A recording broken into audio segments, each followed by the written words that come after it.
तो स्वागत है दोस्तों आपका एक और कमाल की वीडियो में। आज एक ऐसी south Indian psycho serial killer movie देखने वाले हैं जिसकी स्टोरी और एंडिंग सुन के आपके होश उड़ जाएंगे। तो आज हम देखेंगे मेमोरीज। इस कहानी की शुरुआत होती है पति और पत्नी से जो कि शॉपिंग करके घर पे जा रहे होते हैं, लेकिन कुछ ही देर बाद ये दिखाया जाता है कि लड़के को कोई किडनैप करके चला गया और ठीक 3 दिन बाद उस लड़के की लाश को एक पेड़ के ऊपर उल्टा लटकाया हुआ पाया जाता है। और जब पुलिस इस चीज़ की छानबीन करती है और पोस्टमार्टम करवाया जाता है तो ये चीज़ पता चलती है कि उसकी छाती पे किसी ने सर्जिकल नाइफ से कुछ अक्षर लिख दिए हैं जिसकी वजह से ज़्यादा खून बह गया और उसकी मौत हो गई। और जब इस चीज़ के बारे में उसकी फैमिली से भी पता किया जाता है तो उसकी फैमिली से सिर्फ इतनी चीज़ पता चलती है कि वो एक गवर्नमेंट ऑफिसर है और इससे ज़्यादा कोई भी इन्फॉर्मेशन नहीं मिलती। फिर इसके बाद हमें मूवी के मेन कैरेक्टर से इंट्रोड्यूस कराया जाता है जिसका नाम सैम एलेक्स होता है। वो एक एक्स पुलिस वाला होता है, लेकिन एक पुलिस ऑफिसर के मिशन में ही उसकी बीवी और छोटी सी बच्ची को क्रिमिनल ने उसके ही सामने मार दिया। उन दोनों को मरते हुए देखने के बाद उसने पुलिस का काम छोड़ दिया और अब वो एक पूरा ही शराबी बन चुका और उसकी लाइफ में शराब के सिवा कुछ भी नहीं बचा। और तो और हमको ये भी दिखाया जाता है कि वो अपनी माँ के साथ अकेला ही घर पे रहता है। और दूसरे ही सीन में हमको ये देखने को मिलता है कि सैम का छोटा भाई जिसका नाम संजू होता है वो भी वहाँ पे आता है। हमको पता चलता है कि संजू उन दोनों के साथ इसलिए नहीं रहता क्योंकि उसका बड़ा भाई अब शराबी बन चुका और वो शराबी के साथ नहीं रहना चाहता वरना लोग उसका मजाक उड़ाएंगे। वो वहाँ पे आके अपनी माँ से कहता है कि मुझे अपना हिस्सा चाहिए ताकि मैं अपना बिजनेस खोल सकूँ। पहले तो उसकी माँ मना कर देती है कि तुम हमारे साथ रहना भी पसंद नहीं करते और हिस्सा चाहिए, लेकिन उसका बड़ा भाई सैम इस चीज़ के लिए मान जाता है क्योंकि सैम सिर्फ इतना ही चाहता था कि उसका भाई संजू वो बिल्कुल ही खुश रहे, उसे पैसे की बिल्कुल भी परवाह नहीं थी। फिर दोस्तों इसके बाद एक दूसरी खबर भी आती है कि एक और गवर्नमेंट वाला लड़का गायब हो चुका है और उसको भी सेम पैटर्न में ही मार दिया और लटका दिया गया। पुलिस वाले अपने सीनियर के पास जाते हैं और इस पूरी ही रिपोर्ट को देते हैं और कहते हैं कि दोनों ही लड़कों में एक कॉमन चीज़ थी कि दोनों ही गवर्नमेंट ऑफिसर्स थे और तो दोनों को ही एक पैटर्न से मारा गया, इससे ज़्यादा कुछ भी पता नहीं चला। अब ये चीज़ सुनने के बाद उनका जो सीनियर होता है ना मेनन, वो सीधा ही चला जाता है सैम एलेक्स के पास। उसको पता था कि सैम एक बहुत ही होनहार ऑफिसर था। वो सैम के घर पे आता है और उसको पूरा ही केस समझाता है और कहता है कि तुम हमारे साथ इन्वॉल्व हो जाओ, हमें तुम्हारी मदद की ज़रूरत है। लेकिन सैम तो तुरंत ही ना कह देता है, कहता है कि मेरी बीवी और बच्ची के बाद अब मेरी लाइफ में सिर्फ शराबी रह चुकी है। लेकिन मेनन जाते समय उसकी माँ को ये कहते हुए जाता है कि आप प्लीज़ अपने बेटे को समझाना, हमें इस केस में उसकी बहुत ही ज़्यादा ज़रूरत है। इसके बाद वो वहाँ से चला भी जाता है और हमें थोड़ी देर बाद ये पता चलता है कि वहाँ पे संजू आता है। संजू अपनी माँ से आके कुछ पेपर साइन करवाता है और तो और वो उन लोगों को कहता है कि मैं शादी कर रहा हूँ, आपको ज़रूर आना पड़ेगा। लेकिन वो सिर्फ अपनी माँ को ही आने कहता है, वो अपने बड़े भाई सैम को आने से टोटली इनकार कर देता है क्योंकि वो ये नहीं चाहता था कि वो शराब पीकर आए और उसकी शादी में कोई भी ड्रामा क्रिएट हो। लेकिन सैम के बिना जाने से उसकी माँ भी इनकार कर देती है। लेकिन सैम गुस्सा हो जाता है और उसकी माँ को कहने लगता है कि तुम्हें तो जाना चाहिए, मैं भले ही ना जाऊँ। ये कह के वो बहुत ही ऊंची आवाज़ में उससे बात कर लेता है। लेकिन हमें रात को ये भी दिखाया जाता है कि उसको अपनी गलती का एहसास होता है कि मैंने अपनी माँ से बहुत ही ऊंची आवाज़ में बात की, इसीलिए वो जाके माफ़ी भी मांगता है। तब उसकी माँ कहती है कि तुम्हें ऑफिसर मेनन का केस ले लेना चाहिए, वो बहुत ही अच्छे इंसान है और तुम्हें उनकी मदद ज़रूर कर देनी चाहिए। और इसी की वजह से सैम उसकी माँ की बात मान भी लेता है और उस केस में भी ज्वाइन हो जाता है। अब दोस्तों जैसे ही सैम इस केस को ज्वाइन करता है एक और भी लड़का गायब हो जाता है। अब जैसे ही वो क्राइम सीन पे जाता है जहाँ पे उसको एक बाइक दिखती है और तो और वहाँ पे बूट प्रिंट्स भी होते हैं। अब जैसे ही वो बूट प्रिंट्स को देखता है ना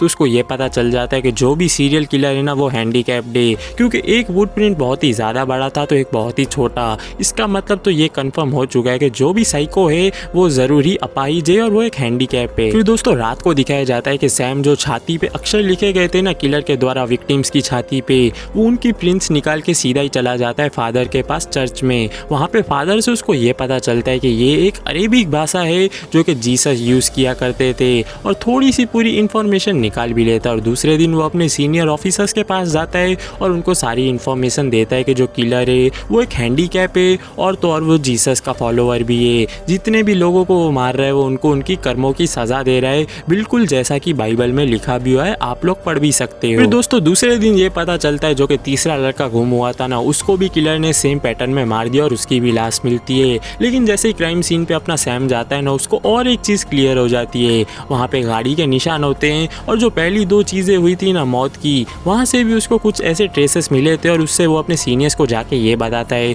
जो कि किलर है उसके पास लाल रंग की जिप्सी है और वो इस चीज़ से पूरा ही श्योर होता है क्योंकि उसने पूरी ही छानबीन कर रखी थी। फिर दूसरे दिन सैम पहले 2 विक्टिम्स की पत्नियों को बुला लेता है और उनको पूछता है कि आपकी लाइफ में कोई भी ऐसा दुश्मन या जान पहचान वाला है जो कि हैंडीकैप हो। उसके बाद वो लड़कियां बताती है कि हम दोनों ही दोस्त हैं और कुछ सालों पहले हमारी 5 5 लड़कियों का ग्रुप था जो कि एक इंस्टीट्यूशन में 6 महीने का कोर्स करने के लिए गए थे। वो इस इंस्टीट्यूशन के 2 ओनर्स थे जो कि पति पत्नी थे, आइजैक और पार्वती। उनका एक एडॉप्टेड बेटा भी था जिसका नाम आनंद था और साथ में उसको बाइबल पढ़ना भी बहुत ही ज़्यादा पसंद था। और तो और हमारे ग्रुप में विमला नाम की लड़की भी थी जिसको वो काफ़ी ज़्यादा पसंद करता था।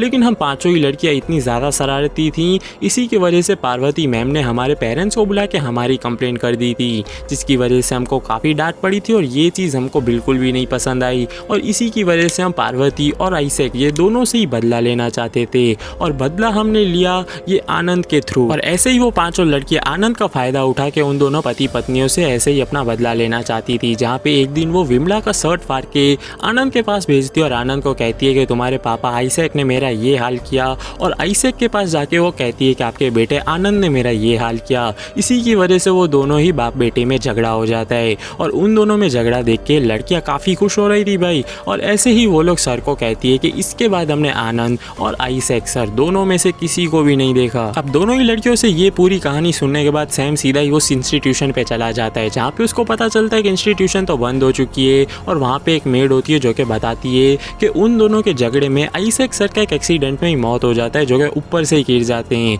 और इसके बाद मानो पार्वती जी तो पूरी ही पागल हो जाती हैं। वो प्रेग्नेंट भी थी उस समय, इसलिए उनको उसका बेटा जो कि आनंद है वहाँ से लेके यहाँ से चला भी जाता है। और कुछ सालों पहले उसने ये इंस्टीट्यूशन को बेच भी दिया और मुझे 3 लाख दे के यहाँ से वो दोनों ही चले जाते हैं। अब दोस्तों सैम को पांचों लड़कियों के बारे में तो पता चल चुका था, इसका मतलब उसको शिकार कौन होने वाला है अगला ये भी पता चल चुका है। इसीलिए वो रात को सीधा ही वहाँ पे पहुँच जाता है उस लड़के को बचाने के लिए। लेकिन चौथे लड़के को बचा पाता उससे पहले उसको किलर दिख जाता है, लेकिन शराब की लत की वजह से उसके हाथ भी कांपने लगता है और ढंग से कुछ भी दिख भी नहीं रहा होता। इसीलिए वो गोली इधर उधर चला देता है और किलर वहाँ से भाग जाता है। लेकिन वहाँ पे सैम को अपनी गलती रियलाइज़ होती है और वो ये सोच लेता है और ये ठान लेता है कि अब से मैं शराब नहीं पीऊँगा, और सीधा ही फादर के पास चला जाता है और मेडिटेशन करने लगता है और अपनी शराब की आदत को वहीं पे छोड़ भी देता है। अब दोस्तों दूसरे दिन सैम और बाकी सारे पुलिस वालों को चौथे लड़के की लाश भी मिल जाती है, यानी कि पांचों लड़कियों में से 4 लड़कियों के पति को तो मार दिया, अब सिर्फ एक अनीता का पति बाकी रहता है। चीजें के हो जाने के बाद सैम के मन में एक डाउट होता है कि ये जो साइको है ना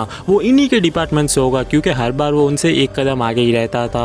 और दूसरे दिन जो चौथे लड़के की लाश थी ना वो भी उनके सामने आ जाती है और सभी लोकेशंस को कनेक्ट करने के बाद, और वो लाल जिप्सी थी ना उसके बारे में भी एक गैराज से पता चल जाता है और उसके ओनर का नाम भी पता चलता है जो कि पीटर होता है। और ये सब चीज़ों को जब एक जगह आके इकट्ठा किया जाता है ना तो उनको क्या पता चलता है कि उन्हीं के फॉरेंसिक डिपार्टमेंट में पीटर नाम का लड़का काम करता है और वो अपाहिज भी और उसके पास लाल जिप्सी भी है। यानी कि ये चीज़ क्लियर हो गई कि ये आनंद ही है जिसने अपना नाम पीटर रख लिया और अब वहाँ पे काम भी कर रहा है डिपार्टमेंट में, उन्हीं के बीच में रह के इतने बड़े बड़े मर्डर्स को भी अंजाम दे रहा है। और वो सीधा ही चले जाते हैं पीटर के घर पे और भी चीज़ों के बारे में पता करने के लिए, लेकिन वहाँ पे कोई भी नहीं होता। और जैसे ही किलर के कंप्यूटर को चेक किया जाता है उसमें अनीता के पति के बारे में भी पता चल जाता है, और अनीता का पति और कोई नहीं संजू ही है। संजू तो पता है ना सैम का छोटा भाई, जो कि हमें मूवी की स्टार्टिंग में बताया गया था। अब दोस्तों ये सब चीज़ें पुलिस को पता चले उससे पहले ही संजू को उस किलर ने किडनैप कर लिया था और वो उसको मारने ही वाला था, लेकिन उसकी लोकेशन को ट्रैक करके पुलिस जल्द से जल्द वहाँ पे पहुँचती है।